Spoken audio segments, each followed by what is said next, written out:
In the previous videos, we created our first Hello World Android application, and then I showed you how to set up and configure a virtual device or emulator.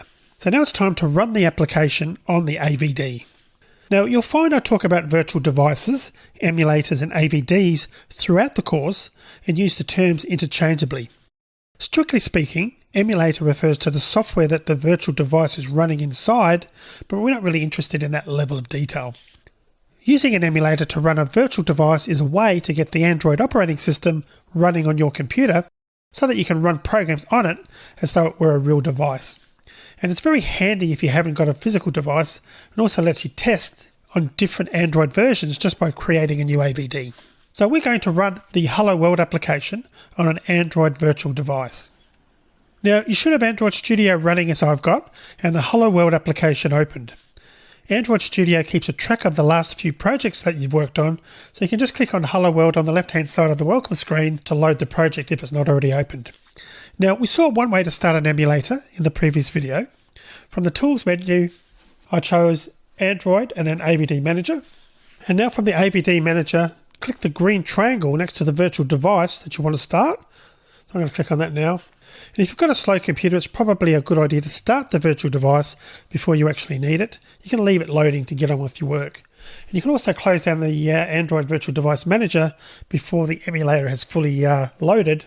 You don't need to wait for it to fully load. Now when the emulator has fully started, you're ready to use it to run your app. And you can see that it's started now. So I'm going to switch back to Android Studio. Now to run our app, there's several ways. The obvious way to run is to go to the Run menu and select Run App there. Before I click that though, notice the green arrow up here, and there's also another green arrow up on the toolbar as well, so we could choose that as well and get that to run that way instead. So I'm going to click on this one, but either one would work. So the next thing that needs to know is, what do we want to run this on? Now because I've already started an emulator, it appears at the top here under Connected Devices. Any emulators that are running, as well as any physical devices that are plugged into the computer, should appear here, and you can just choose the one you want to use. Now this also integrates quite nicely with the AVD Manager, so that system images that you've set up from there will appear in the available emulator section, which will show up if there are extra ones. And you can create a new emulator here if you like, using the button at the bottom, and that just launches the AVD Manager. So it's probably not often that you'll want to use this button. More useful is that you can choose an emulator that isn't running and start it from here, and I'm going to be doing that next. For now though, we've already got an emulator started, so I'm just going to select the one or leave that's currently selected at the top and click on OK. Then I'm going to tab over to my emulator, and you can see down the bottom we've got some things happening there. Gradle build running. Eventually we should see the app start in the emulator. Now in previous versions of Android Studio, before version 2.2, you used to open up the Run pane automatically, then switch to the Android Monitor pane once the app started running. But the version of Android Studio I'm using to record this video doesn't do that, but they may have put that feature back in again in the future. The Android Monitor pane has also been renamed to Logcat. I suppose that's not surprising because everyone referred to it as the Logcat anyway. Now you can see that the app has now started. And it is worth having a look at these panes when you run an app. So I'm going to open up the Run pane over here and click on that. And you can see the commands that it used to deploy the app to the phone and start it running. And if you've played around with ADB to root your device and install apps on it, then this may all look very familiar, but if it doesn't make much sense, then don't worry about it. It's not something you need to know how to do because Android Studio runs the ADB commands for you. Now ADB, by the way, stands for Android Debug Bridge, and that's the method used to communicate with an Android device when developing. And we're going to be looking at these commands in a later section, and we'll set up ADB and have a look at some of the things that you can do with it. The only reason you'd be interested in this pane at the moment though is if something goes wrong. You can then either Google the error message or ask a question in the Q&A section of this course and paste the contents of that screen into your question. Now the Logcat screen is a little bit more interesting, so I'm going to click on that. But it's also scary because a lot seems to be happening. Now, I'm not going to talk about it right at this moment because we've missed most of the excitement. So I'm going to come back to the Logcat shortly. So firstly, if we go back to our emulator, tab over, we can see the Hello World program app running on this emulator. Now it looks just like a physical Android device with the home button, etc. at the bottom and our app running in the window.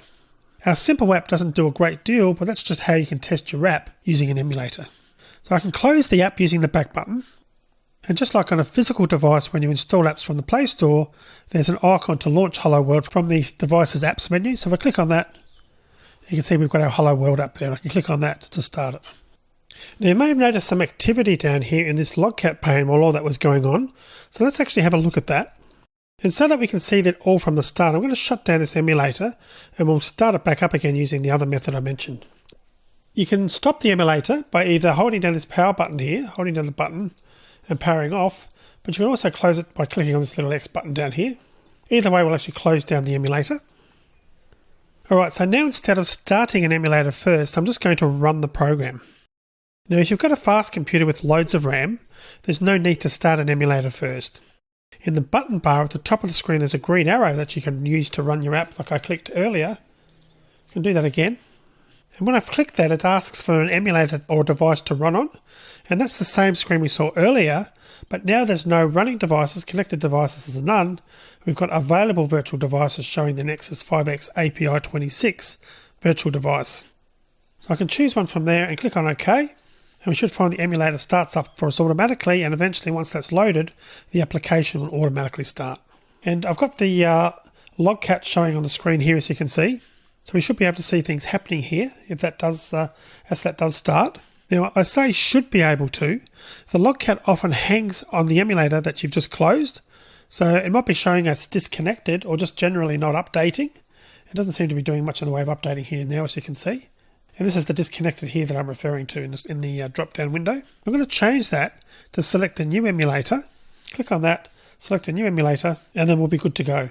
And as we get new messages and as we do things on the computer, that will then be updated and showing the logcat. You can see that as I'm doing things, we're getting entries in there. Start the Hello World again.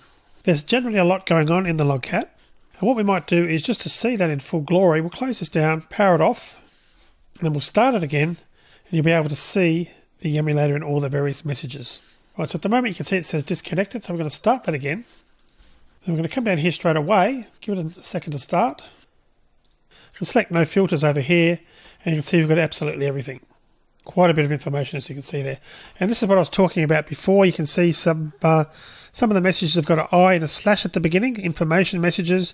And you can see others have got a W/ for warning, and E/ for error, and it's also color coded as well.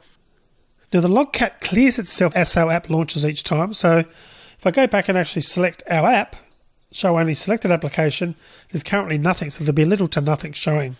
And that's because this app is a bit too simple to log much of interest. And in fact, as you can see in my case, it's actually absolutely blank at the moment.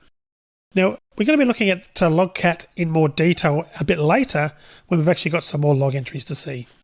For now though, I just want you to be aware that it's there. If you get problems with your app, if they crash, you'll find a crash report in the logcat. And you can copy that in the same way as you copy text in the edit window and paste them into the Q&A section of this course, along with your question. Now, it may not mean much to you at first, but it'll be very useful to us when working out why your app crashes. So the emulator overall does a pretty good job of showing what your application will look like, and you'll be seeing that in operation a lot more as we go through the course. And that's because it's one of the core things that I recommend you do, to be testing your applications as much as possible and seeing what they look like on the screen. Now, I certainly recommend that you test a final version of an application on a physical device before you upload it to the Play Store, but for testing purposes, the emulators are great. They also allow you to test on the different versions of Android that your app supports without you having to go out and buying loads of Android phones and tablets. So it's a great way to get a feel for what your application is going to look like before it goes into production and before you test it on a physical device. So that's testing on an emulator. If you can run them, they're a great help. If you do have problems running emulators because your machine doesn't have enough memory, then you can run all the apps in this course on a real Android device though. So don't be too put off if you can't run an emulator. Android devices are also fairly cheap these days, so it can be a very inexpensive way to test on a real Android device if you've got problems using emulators. Alright, so I'm going to end the video now. In the next video, we're going to fire up one of my Android devices, my Nexus 5X, and run the app on the physical machine just to show you what it looks like on that and how to use it on a real device. So I'll see you in the next video.